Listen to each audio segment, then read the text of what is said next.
আপনার কালীঘাটে আমরা টালির চালা ভেঙে চুরমার করে দেবো।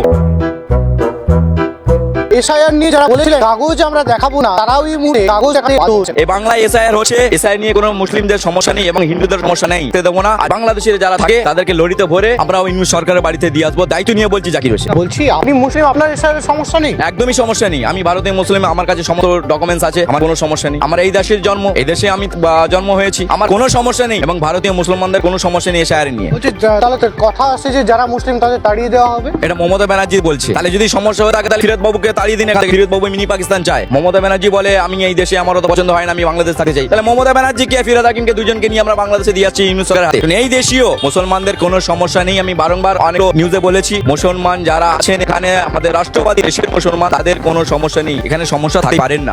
অভিষেক বন্দ্যোপাধ্যায় বলেছিলেন যে একটাও যদি ভোটার বাতিল হয় তাহলে ইলেকশন কমিশন ঘেরাও করবে। বাবু সোনা অনেক কিছুই বলে, ঘোরা করে দেখুক, আমরা আছি সঙ্গে। আমরা দেশের জন্য, দেশের ভালোর জন্য এবং মোদিজিকে এক নম্বর এই দেশ করার জন্য আমরা সহিত আমরা একসঙ্গে ভাবে থাকবো। অভিষেক বাবু সোনা কি বলতে চায় সেটা পরে দেখবো, আর কাজ করে দেখো। নির্বাচন কমিশন তাদের গায়ে একবার একটা চুলের নাচড় করে দেখা, আমরা সঙ্গে আছি, রাষ্ট্রবাদী মুসলমান সঙ্গে আছি। অভিষেক বন্দ্যোপাধ্যায় বলেছিল বিজেপি কর্মীদের দেখলে তাদের গাছে বাঁধুন, ল্যাম্পোস্টে বাঁধুন এবং কাগজ আঁকুন। দম থাকে করে দেখুক, বাবু সোনাকে চ্যালেঞ্জ করছি আমি জাকির হোসেন। দম থাকে অভিষেক বন্দ্যোপাধ্যায় বলছি, বিজেপি কর্মী কাজের কাতার গায়ে হাতিয়ে দেখান। আপনার কালীঘাটে আমরা টালির চালা ভেঙে চুরমার করে দেবো এবং কালীঘাটে আপনাকে আমরা ঘেরাও বন্ধ করে দেবো। আপনি কিভাবে চার চাকা নিয়ে বাইরে বেরোতে পারেন সেটাও আমাদের দেখার আছে। বাংলার সংখ্যালঘু আর রাষ্ট্রবাদী যারা মুসলমান আছে, যারা বিজেপি করছে, একটার গায়ে আঁচড় করলে আপনাকে আমরা ছেড়ে কথা বলবো না, চ্যালেঞ্জ করছি আমি। মুসলিম অনুপ্রবেশকারীদের নিয়ে কি ভারতীয় মুসলিমদের কোনো সমস্যা আছে? একদমের জন্য নাই, একদমই নেই। এই দেশীয় মুসলমান যারা আছে, মুসলিম ভাই আমাদের আছে, তাদের এসআইআর নিয়ে কোনো সমস্যা নেই। যারা ওখান ওপার বাংলা থেকে এসছে তারা ওপার বাংলা যাবে,